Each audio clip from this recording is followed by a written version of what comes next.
Buenos días, hermanos, a los que no he podido saludar en esta mañana. Vamos a ir a la palabra del Señor y vamos a finalizar el libro de Jonás, que ya lo hemos estado viendo hace bastantes domingos. Hoy día vamos a ver el capítulo 4, Jonás, capítulo 4. Hemos visto ya, hermanos, los 3 primeros capítulos. Luego de que Dios trata con Jonás, el profeta obedece a Dios. Primeramente no quiso obedecer, y luego sí obedece y va a Nínive a cumplir la comisión que Dios le dio. Eso es lo que vimos en el capítulo 3. Es entonces donde los habitantes de Nínive creyeron al mensaje de Jonás que fue a anunciar, siendo este mensaje, hermanos, un mensaje de destrucción, no fue un mensaje de salvación o de arrepentimiento. El rey decreta que todos los habitantes hagan ayuno y se arrepientan del mal que ellos han cometido. De esa forma puede una posibilidad que Dios tenga misericordia de ellos. Eso es lo que dice su palabra, eso es lo que dicen en el capítulo 3. Finalmente, hermanos, vemos que Dios reacciona ante el arrepentimiento de la ciudad de Nínive y se arrepiente de destruirlos y no lo hace. Entonces, eso es lo que vimos el domingo anterior y vamos a ver, por supuesto, ahora el capítulo 4. Vamos a tener lectura, hermanos, Jonás, capítulo 4, versos del 1 al 11. Dice así la palabra del Señor. Pero Jonás se apesadumbró en extremo y se enojó. Y oró a Jehová y dijo: Ahora, oh Jehová, ¿no es esto lo que yo decía estando aún en mi tierra? Por eso, me apresuré a oír a Tarsis, porque sabía que tú eres Dios clemente y piadoso, tardo en enojarse y de grande misericordia, y que te arrepientes del mal. Ahora pues, oh Jehová, te ruego que me quites la vida, porque mejor me es la muerte que la vida. Y Jehová le dijo: ¿haces tú bien en enojarte tanto? Y salió Jonás de la ciudad, y acampó hacia el oriente de la ciudad, y se hizo allí una enramada, y se sentó debajo de ella a la sombra, hasta ver qué acontecería en la ciudad. Y preparó Jehová Dios una calabacera, la cual creció sobre Jonás, para que hiciese sombra sobre su cabeza, y le librase de su malestar. Y Jonás se alegró grandemente por la calabacera. Pero al venir el alba del día siguiente, Dios preparó un gusano, el cual hirió la calabacera y se secó. Y aconteció que al salir el sol, preparó Dios un recio viento solano, y el sol hirió a Jonás en la cabeza, y se desmayaba y deseaba la muerte, diciendo: mejor sería para mí la muerte que la vida. Entonces dijo Dios a Jonás: ¿tanto te enojas por la calabacera? Y él respondió: mucho me enojo hasta la muerte. Y dijo Jehová: ¿tuviste tú lástima de la calabacera en la cual no trabajaste, ni tú la hiciste crecer, que en un espacio de una noche nació y en un espacio de otra noche pereció? ¿Y no tendré yo piedad de Nínive, aquella gran ciudad donde hay más de 120,000 personas que no saben discernir entre su mano derecha y su mano izquierda, y muchos animales? Vamos a tener oración, hermanos, por su palabra. Te damos gracias, Padre, en esta hora, porque podemos ir nuevamente delante de ti, orar y pedirte, Señor, que nos guíes y nos ilumines a través de tu palabra. Háblanos, Señor, lo que tú quieras hablar con nosotros y mostrarnos Ayúdanos, Padre, a siempre seguir conociéndote. Gracias por tener tu palabra y tener la bendición de poder explorar y escudriñar todo el consejo tuyo, Señor. Ayúdanos a amarla, a apreciarla y tenerla como lo más importante en la autoridad de nosotros. Es tu palabra, Padre. Amén. Ayúdanos, Señor, en esta hora a poder estar atentos a tu palabra. Te lo pedimos en el nombre de Jesús. Amén. Mis hermanos, tras esto que pasó con Jonás, decir de que Dios le perdonó la vida a los ninivitas, vemos que Jonás se enojó muchísimo, tanto que prefería morir antes de que los ninivitas se salvaran. La voluntad de Jonás era de que Nínive fuese destruida, pero la voluntad de Dios está por sobre la de Jonás, sobre la de los hombres. Por tanto, Dios hace como Él quiere. Y lo que quiero compartir con ustedes, hermanos, el día de hoy es: la voluntad de Dios está por sobre la voluntad del hombre. Eso es lo que tenemos que ver y aprendemos a través de este pasaje. Que la voluntad de Dios está por sobre la que nosotros queramos. Muchas veces nosotros queremos muchas cosas para nuestra vida. Señor, dame esto, Señor, ayúdame aquí, ayúdame allá, acá. Pero puede ser que el Señor no quiera que eso sea así. Señor, dame abundancia, y puede que el Señor nos lleve a vivir en escasez. Porque es su voluntad y su voluntad es perfecta. ¿Ya? Entonces, mis hermanos, vamos a ver y poder ir explicando y aprendiendo respecto a esta porción. Ya dice: pero Jonás se apesadumbró en extremo y se enojó. Y oró a Jehová y dijo: ahora, oh Jehová, ¿no es esto lo que yo decía estando aún en mi tierra?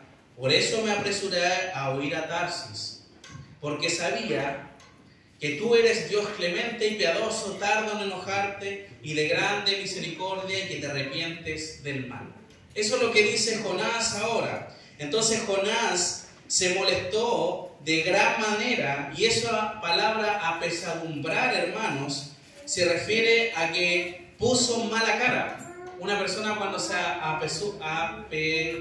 apesedumbra, esa persona pone mala cara, se enoja, se molesta. Entonces vemos que también se demuestra una ira, se irrita. Eso es lo que Jonás hizo, eso es lo que Jonás realizó cuando vio y se dio cuenta de que el Señor les había perdonado. Entonces nosotros vemos acá, hermanos, de que muchos, al ver que Dios había perdonado la vida de la ciudad de Nínive, se llenó de ira y de disgusto Jonás, ya que ellos eran una nación malvada. Eso lo dijimos al principio del libro, cuando íbamos a comenzar. Dijimos que ellos eran malos, eran pecadores, eran enemigos de Israel, y lo más probable es que se había cumplido ya los 40 días desde que Dios había estipulado esa fecha límite. Por algo Jonás se dio cuenta de que Dios no había destruido a Nínive. Por algo Jonás se dio cuenta. Esos 40 días posiblemente pasaron ya cuando se ve este capítulo 4. ¿Ya? No quiere decir que Jonás al otro día se molestó. Puede haber pasado mucho tiempo entre el capítulo 3 y el capítulo 4 también. El profeta explica, hermanos, y aquí vemos la razón de por qué Jonás huyó a Tarsis. Porque en el comienzo, en los 3 primeros capítulos, Jonás no menciona por qué se fue. Y aquí dice, ¿ya? Ahora, oh Jehová, ¿no es esto lo que yo decía estando aún en mi tierra? Por eso me apresuré a huir a Tarsis, porque sabía que tú eres Dios clemente y piadoso, tardo en enojarte y de grande misericordia, y que te arrepientes del mal. Entonces vemos acá que Jonás conocía cómo era Dios, que Dios era misericordioso y que podía perdonar el arrepentimiento. Entonces vemos acá que el profeta por ningún motivo quería que Nínive se salvara, y eso lo conoce Jonás de la ley. En Éxodo capítulo 34 versículo 6 dice: y pasando Jehová por delante de él, proclamó: Jehová, Jehová, fuerte, misericordioso y piadoso, tardo para la ira y grande en misericordia y verdad. Por eso Jonás sabía cómo era Dios. porque ya lo había estudiado y leído en la ley, en los 5 primeros libros de la Biblia. El Pentateuco, como conocemos nosotros, es la ley para los judíos. Entonces vemos que esa fue la razón, ¿ya? Por eso se enojó, porque sabía que él podía perdonarles la vida a ellos, pero Jonás no quería, porque Nínive era una nación mala. Versículo 3: ahora pues, oh Jehová, te ruego que me quites la vida, porque mejor me es la muerte que la vida. Imagínense al nivel que estaba llegando Jonás. Dios, mátame, porque ya realmente prefiero morir antes que ver que estos hombres se salvan. Esta ciudad mala se salva. No quiero verla, prefiero morirme. Eso es lo que está diciendo Jonás. Su enfado porque Dios ha perdonado a la ciudad. Él estaba furioso, hermanos. La palabra pesadumbrar ahí en extremo, que refiere que él estaba sacando mitos, como uno puede decir de repente. Ya estaba muy enojado. ¿Por qué Dios estaba perdonando a los ninivitas? Él había dicho que los iba a destruir, como había él proclamado, y como deseaba Jonás que hiciera así. Jonás deseaba que Nínive fuera destruida completa. Tan grande, hermanos, era el enojo de Jonás que le pide al Señor morir, ya que no soportaba ver que Dios haya perdonado a la ciudad. Por esta misma razón, Jonás estaba dispuesto a morir por no ir a Nínive cuando fue lanzado al mar por los marineros. Por eso nosotros vemos acá, mis hermanos, vemos que se nota que Jonás no quería ir a Nínive en aquel tiempo, no quería, por supuesto, que Nínive fuera salvada, y por eso cuando estaba en el barco, él decidió: láncenme al mar, total, prefiero morirme antes de ir a Nínive. Por eso el Señor tomó ese pez y preservó la vida de Jonás en el capítulo 2. Versículos 4 y 5 dice: y Jehová le dijo: ¿haces tú bien en enojarte tanto? Y salió Jonás de la ciudad, como un hombre taimado, podríamos decir, enojado, se fue, cerró la puerta y partió hacia afuera, y acampó hacia el oriente de la ciudad, y se hizo allí una enramada, y se sentó debajo de ella a la sombra, hasta ver qué acontecería en la ciudad. Entonces vemos que aquí podemos saber dos opciones respecto a estos dos últimos episodios con Jonás. La primera, mis hermanos, es que Jonás predicó un día en la ciudad, y luego, al ver que el anuncio se expandió a través del rey, luego se fue a las afueras de la ciudad a esperar el juicio de Dios, y posiblemente él se dio cuenta de que los habitantes estaban realizando estas acciones de arrepentimiento, porque ellos se habían vestido de cilicio, se habían vestido también a los animales. Entonces era algo que Jonás estaba viendo: estos hombres se están arrepintiendo. Entonces, ¿por qué? Entonces vemos acá que esa podría haber sido una forma en que Jonás se dio cuenta de que Dios había perdonado a Nínive. Hay otra opción que es válida también, es que Jonás haya predicado en Nínive por toda la ciudad, y luego llegó a los oídos del rey todo el asunto, y que esperó el tiempo cercano a los 40 días y salió de la ciudad a esperar el juicio de Dios. Porque si ustedes se dan cuenta, en el versículo 2 y 1 y 2, Jonás posiblemente ya sabe que Nínive no va a ser destruida. Pero sin embargo, en el versículo 5 dice que Jonás salió para ver qué pasaba en la ciudad, es decir, estaba expectante todavía si es que realmente iba a ser así o no. Por eso se fue a las afueras. Lo importante de todo esto, hermanos, y lo que quiere resaltar acá el texto, es que Jonás no hizo bien en enojarse, ni tampoco tuvo misericordia por los habitantes de Nínive. Eso es lo que quiere resaltar acá el pasaje. Jonás no hizo bien en enojarse de esa manera, porque él no tiene misericordia de las personas que hay ahí. Y vamos a ver por qué el Señor sí lo tuvo. Versículo 6.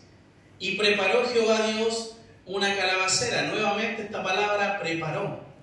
Vemos que el Señor preparó un gran pez para que tragara a Jonás. Ahora preparó una calabacera. La calabacera, hermanos, podríamos decir que es, o se entiende como un ricino o una higuerilla, que se menciona también que es una planta o un arbusto que tiene hojas grandes. Entonces el Señor hizo que naciera una de estas arbustos para que tapara del sol a Jonás, para que lo cubriera, ¿ya?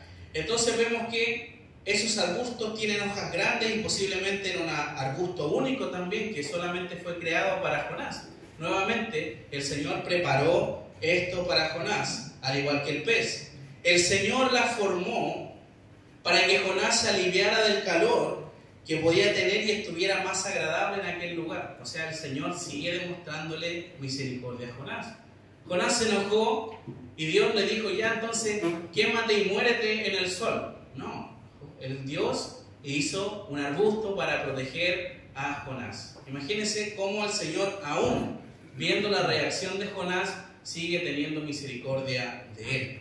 El profeta se alegró, Jonás se alegró mucho porque Dios le había hecho esto para resistir el calor en aquel tiempo.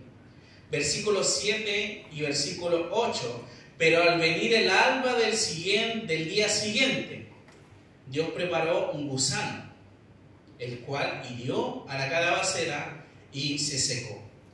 Al venir el alba del día siguiente, recuerda, hermanos, que la forma de ver el día a día para los judíos es diferente a nosotros. Nosotros tenemos de las 00 en adelante ya es un nuevo día. Pero para los judíos, hasta cuando se formaba el atardecer, terminaba un día y comenzaba el otro. Ellos veían de tarde a tarde, contaban su día a día. Entonces, por eso dice acá, pero al venir el alba del día siguiente, es decir, al atardecer de ese mismo día, para nosotros sería como el día domingo en la tarde, podríamos decir, pero para ellos ya es otro día, es el alba, cuando recién está saliendo, formándose el nuevo día. Dice acá que Dios preparó un gusano, ¿ya? Ahora nuevamente preparó Dios un gusano. Entonces nosotros vemos acá, y algunos comentaristas de aquel tiempo dicen que posiblemente era un insecto llamado pulgón que succiona los jugos de las hojas y los tallos, ¿ya? Posiblemente era eso. Eso es lo que estaba formando.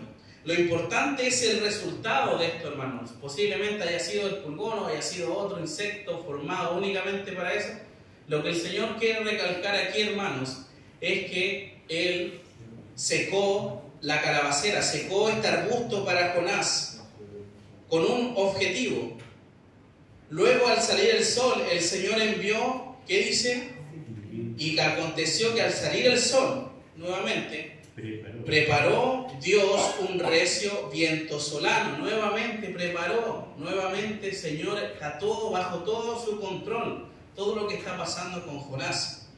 Y el sol hirió a Jonás en la calabacera. Lo que nosotros podemos entender como viento solano, hermanos, en la Escritura, porque hay muchas partes donde se menciona había un viento solano, se refiere a un viento ardiente, sofocante, perjudicial para las plantas, quemándolas las hojas, secándolas, y por supuesto para la persona también. Era un sol que realmente quema, ¿ya? Es un aire que quema, ni siquiera el sol directamente, sino que es un aire caliente.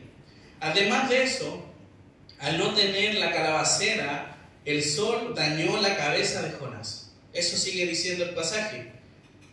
Y el sol hirió a Jonás en la cabeza y se desmayaba y deseaba la muerte, diciendo, mejor sería para mí la muerte que la vida. Jonás, imagínense que estaba en un momento crítico, ¿ya? Estaba con harta ira, estaba molesto, estaba enojado, y más encima el sol le molestaba y decía, no, prefiero morir que estar vivo y ver más encima que Dios va a salvar a Nínive. Entonces vemos que al no tener esa calabacera, Jonás dañó su cabeza y se desmayaba, donde él deseaba morir. Jonás solo piensa en él, no sé si se han dado cuenta en estos versículos, Jonás solamente se está fijando en él. ¿Por qué está mal él? Oh, que Dios ahora secó la calabacera, estoy afectado yo. En ningún momento piensa en los demás. En ningún momento piensa en los que van a morir o los que iban a morir en Nínive. Entonces vemos acá de que se alegraba cuando él estaba bien, pero deseaba desaparecer cuando él estaba mal. ¿Te parecerá a alguna persona de nosotros? ¿A cómo somos nosotros? Cuando estamos bien, estamos contentos. Pero cuando estamos mal, enojados y no queremos ver a nadie, preferimos desaparecer. De la misma forma, Jonás estaba haciendo. Versículo 9 y versículo 10 dice: entonces dijo Dios a Jonás: ¿tanto te enojas por la calabacera? Y él respondió: mucho me enojo hasta la muerte. Imagínense cómo la forma que dice Jonás esto, una forma bien desafiante, es como le está respondiendo a Dios. El Señor le hace ver que a través de la calabacera, lo mismo que la ciudad también de Nínive va a acontecer, y Jonás se molesta cuando no se encuentra bien o cómodo, solo piensa en su bienestar, pero Dios le hace ver que él no piensa en nada más que él, y le dice lo siguiente, versículo 10, y dijo Jehová: ¿tuviste tu lástima de la calabacera? Jonás obviamente se molestó y se puso triste porque la calabacera se había secado. Obviamente tuvo lástima de ello. ¿Por qué pasó esto? En el cual le dice el Señor: no trabajaste tú en esta calabacera, no la formaste tú, ni tú la hiciste crecer, que en el espacio de una noche nació y en el espacio de otra noche pereció. Entonces Jonás tuvo lástima, es decir, tuvo compasión, se preocupó por ella, de la calabacera, en la cual no puso empeño ni trabajó para crearla, y que de un momento a otro desapareció. Jonás entonces estaba triste, estaba realmente lamentando de por qué se había secado este arbolito tan bonito que Dios había hecho.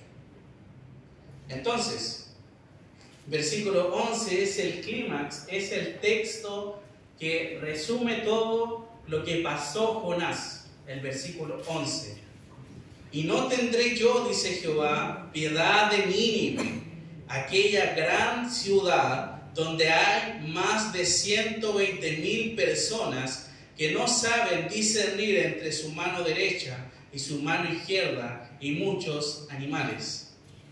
El Señor, hermanos, y no sé si han entendido lo que Dios está tratando de hacer con Jonás, pero si no lo han entendido, yo se lo voy a explicar. El Señor le hace ver que a través de la calabacera, lo mismo que pasó con la ciudad de Nínive. Jonás se lamenta por la muerte del arbusto en donde él no lo creó ni trabajó para tenerlo.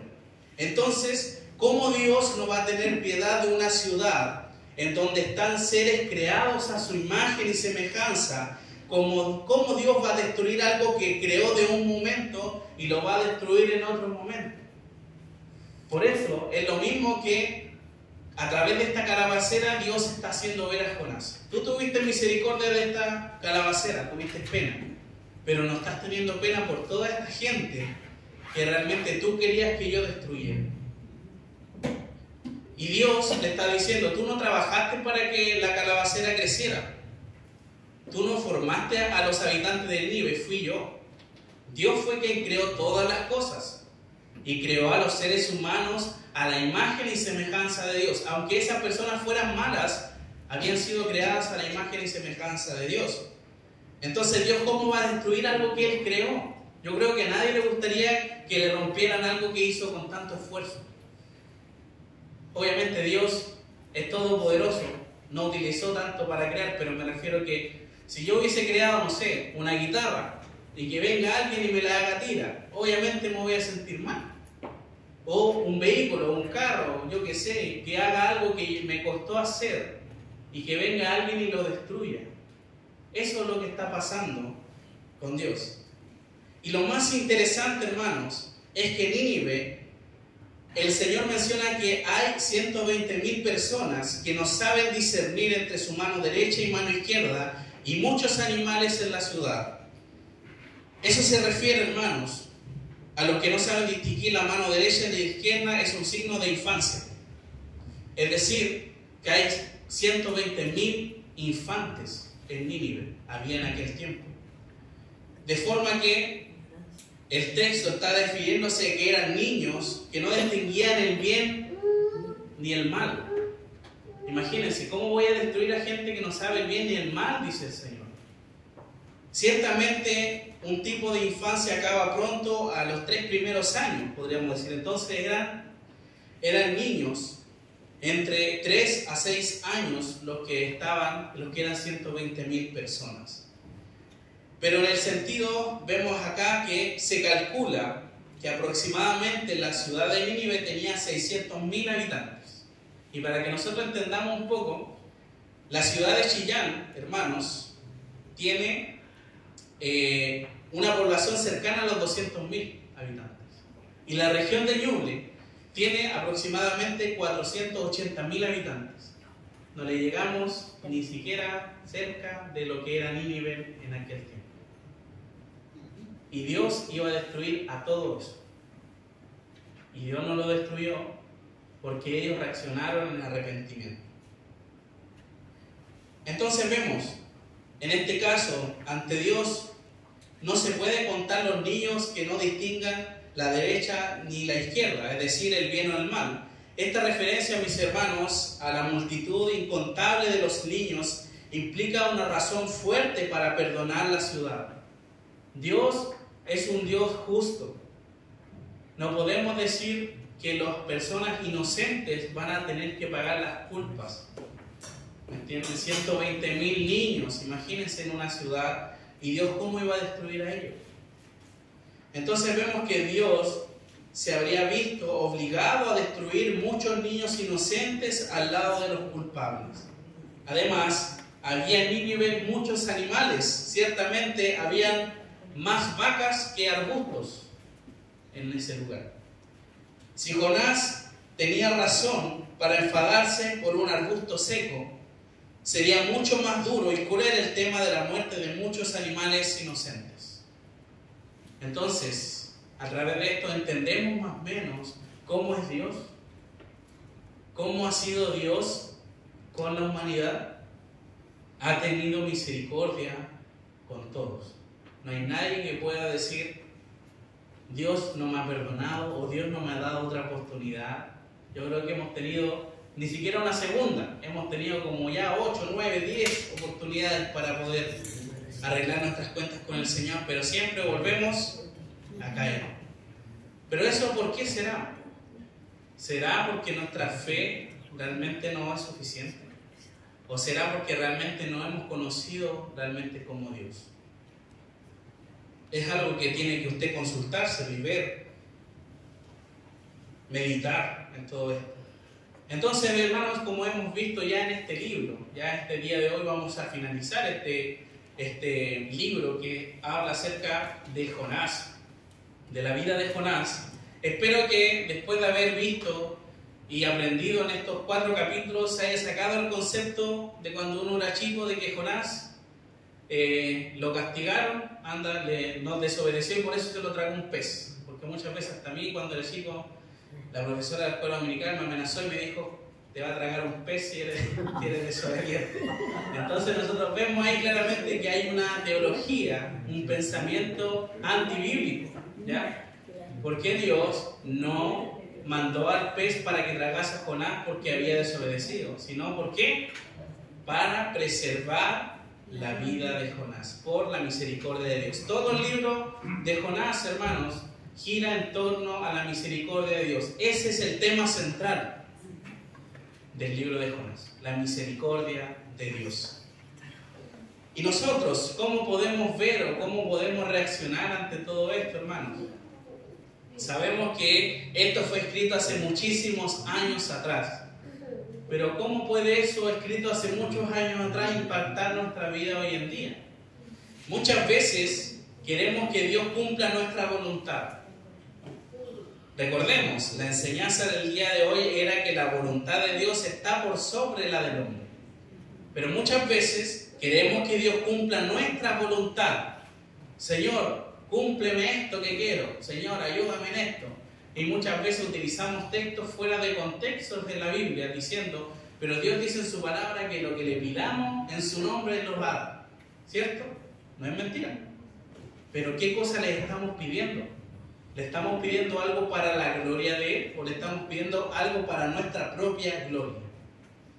¿Me entienden?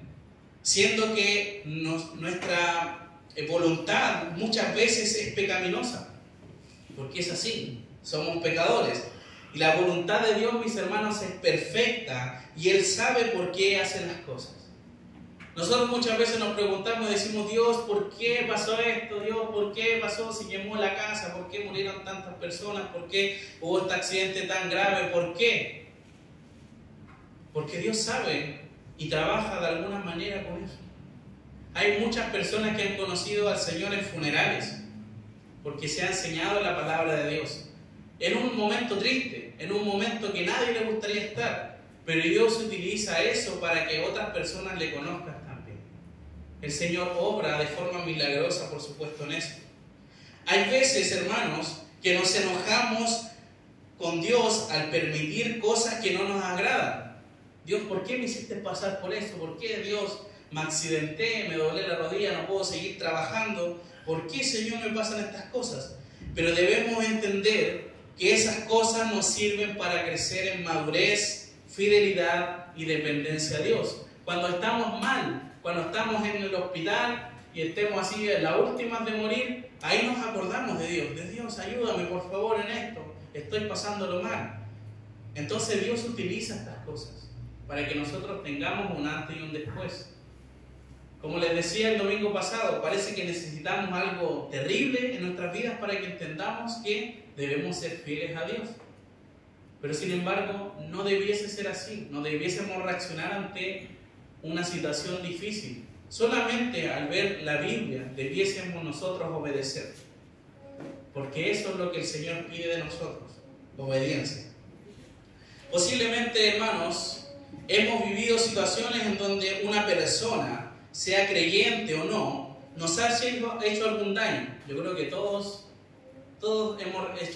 hemos sentido algún daño de una persona, sea creyente o no. Muchas veces nos enojamos con esa persona, inclusive, más de alguna vez le hemos dado un golpe en nuestra mente. No sé si le ha pasado a usted. A mí de repente me ha pasado que, digo, este hombre ya, qué raro ella que le hubiese dado algo, pero es algo que nosotros reaccionamos así, en nuestra mente.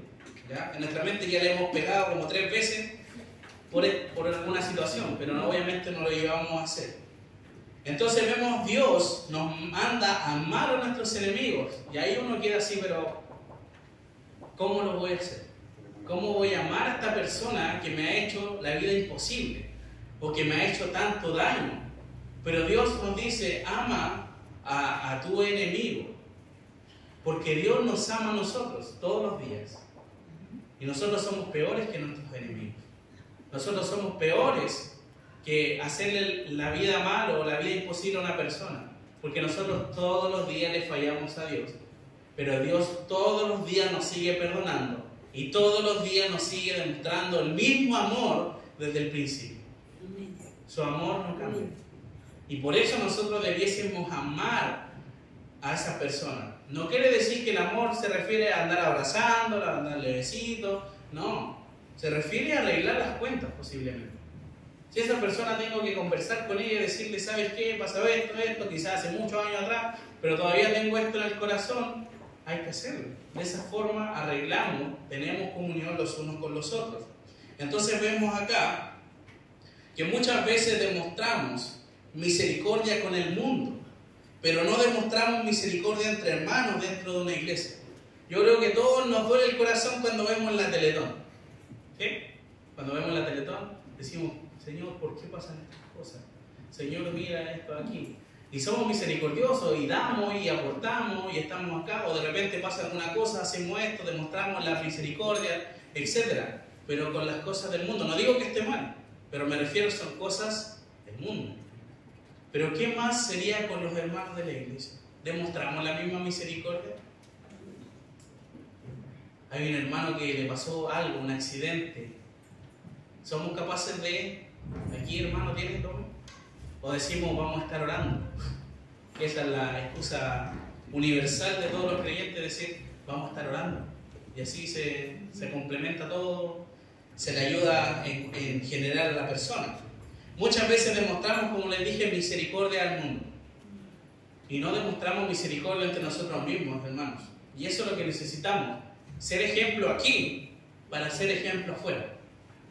Yo puedo aquí ser una persona irritable, una persona que me lleve mal con todos, pero afuera soy amigo de todos. ¿Me entiendes? No funciona así. Sino que tiene que ser en todo lugar una misma persona. No podemos ser una persona de doble cara. ¿Me entiendes? De ser una persona en la iglesia, porque también está todo lo contrario. En la iglesia somos los mejores, somos santos, no decimos nada, pero salimos de la iglesia y se nos olvida todo, hermano. Y pasa.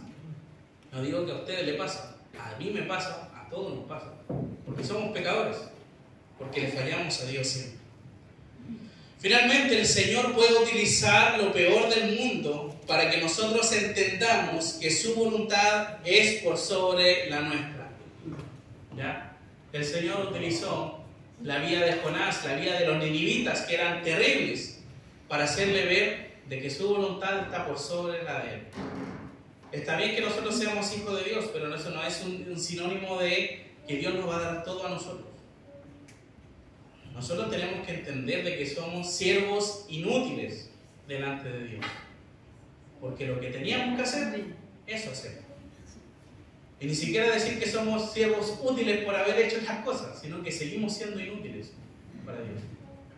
Así realmente nos sentimos. Pero debe ser también una forma de poder llevar nuestra vida a un servicio pleno al Señor.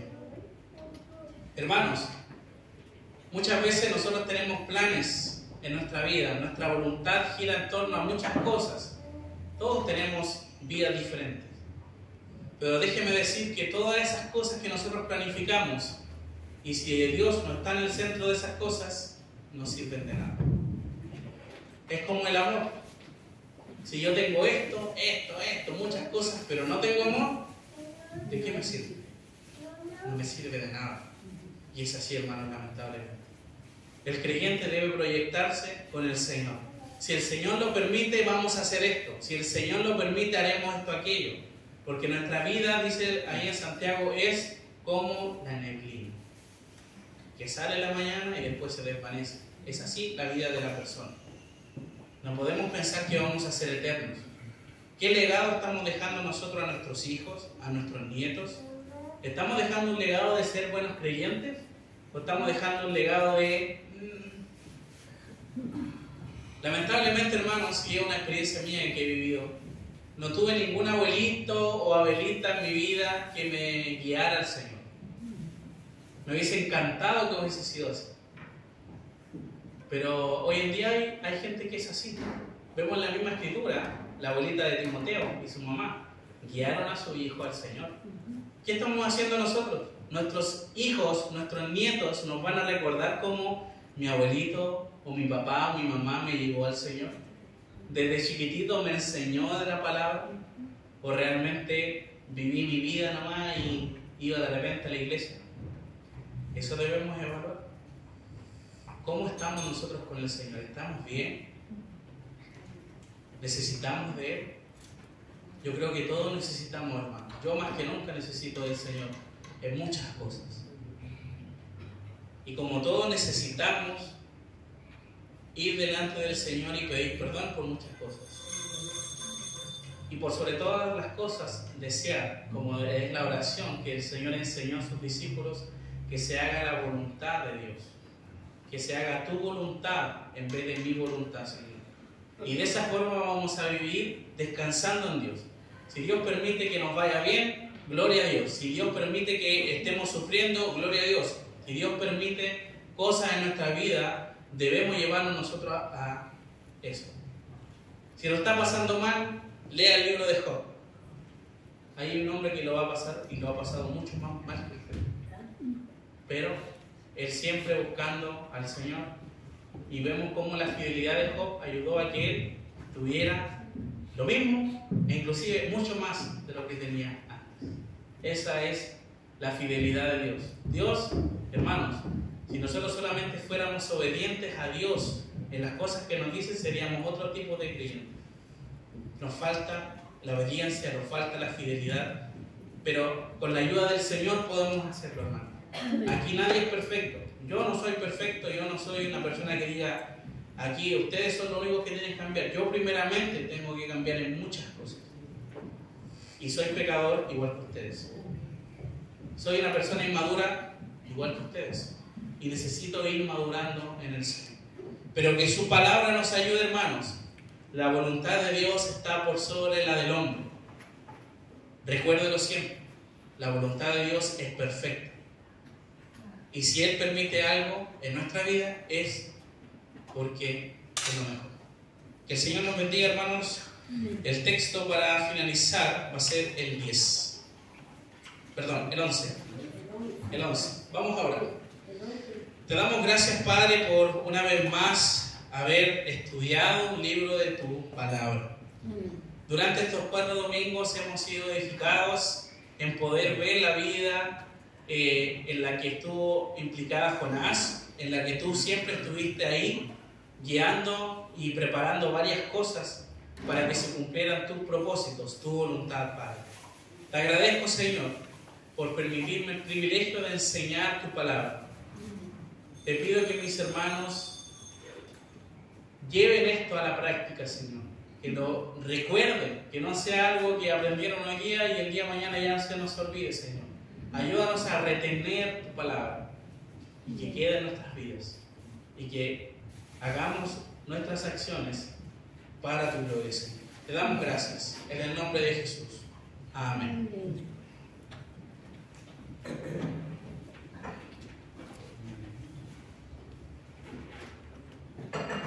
Versículo 11 entonces, ¿ya? 4:11.